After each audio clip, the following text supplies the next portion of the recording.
बच्चों, आज मैं तुमसे वही बात कहने आया हूं जो खुद भगवान श्री कृष्ण ने अर्जुन से कही थी। उठो, जागो और तब तक मत रुको जब तक लक्ष्य की प्राप्ति न हो जाए। आज तुम्हारा रणभूमि में कोई युद्ध का मैदान नहीं, तुम्हारा रणभूमि है तुम्हारा किताबें और सपने, तुम्हारा गांडीव है तुम्हारा पेन, और तुम्हारा दुश्मन कोई और नहीं बल्कि तुम्हारी आलस्य, डर और टालमटोल है। क्यों पढ़ाई से भागते हो? जरा सोचो, जब भी किताब खोलते हो नींद क्यों आती है? क्यों मोबाइल उठाते ही दिमाग तेज हो जाता है लेकिन किताब खोलते ही भारी लगने लगता है? क्योंकि तुम्हारा मन आसान रास्ता चुनता है। मन हमेशा कहेगा चलो बाद में पढ़ लेंगे, अभी आराम कर लो। लेकिन गीता कहती है आत्मा ही मनुष्य का मित्र है और आत्मा ही मनुष्य का शत्रु है।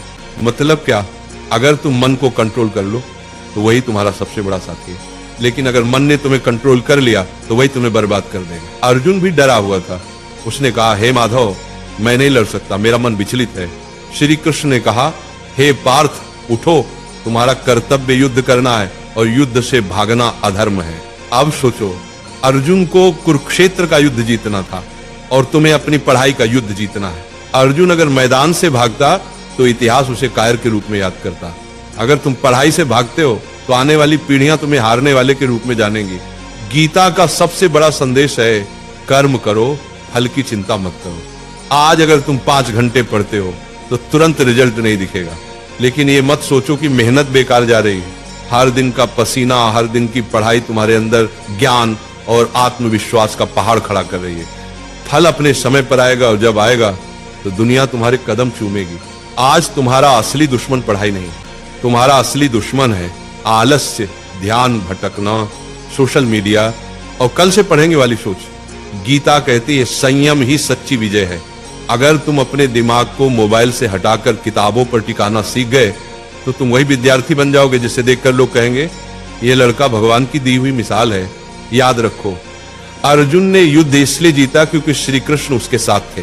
तुम्हारे पास भी श्री कृष्ण है, तुम्हारे गुरु, तुम्हारी किताबें और तुम्हारा विश्वास। जब भी थक जाओ ये मंत्र याद करो, उठो अर्जुन, पढ़ाई तुम्हारा धर्म है, पढ़ाई तुम्हारा कर्म है। तुम्हारा धर्म अभी सिर्फ एक है, पढ़ाई। बाकी सब इंतजार कर सकता है लेकिन समय नहीं। वक्त निकल गया तो कोई गुरु तुम्हें नहीं बचा पाएगा। अर्जुन ने मैदान में खड़े होकर कहा था, हे माधव, अब मैं तैयार हूं, अब मैं अपने धर्म का पालन करूंगा।